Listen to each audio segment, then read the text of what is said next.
హైదరాబాద్ నగరంలో గణేష్ నిమజ్జనం సందర్భంగా 25,000 మంది పోలీసులతో బందోబస్తు ఏర్పాటు చేస్తున్నట్లు హైదరాబాద్ సిపి సివి ఆనంద్ తెలిపారు. ఇప్పటికే అన్ని శాఖల అధికారులను సమన్వయం చేసుకుంటూ ముందుకెళ్తున్నామని చెప్పారు.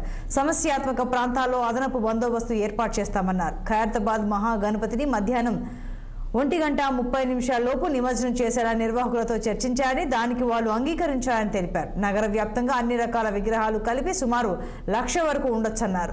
17న వేల సంఖ్యలో విగ్రహాలు నిమజ్జనం కానున్నాయన్నారు. తిలకించేందుకు పెద్ద ఎత్తున నగరవాసులు హుస్సేన్ సాగర్ పరిసరాలకు వస్తారని చెప్పారు. దీన్ని దృష్టిలో ఉంచుకుని బందోబస్తును ఏర్పాటు చేస్తున్నామని సిపి వివరించారు.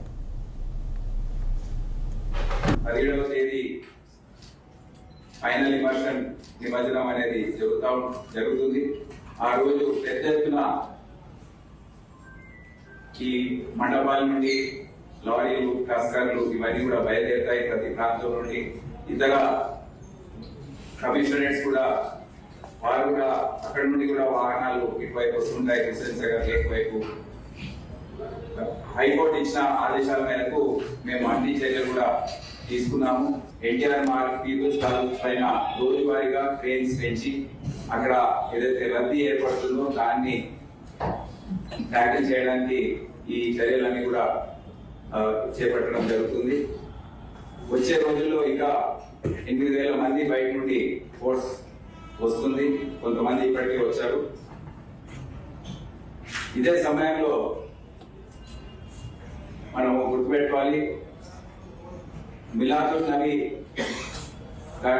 పండుగ సందర్భంగా ఆ ఏర్పాటు కూడా మేము సైమల్టేనియస్ గా అది చూస్తూ ఉన్నాం.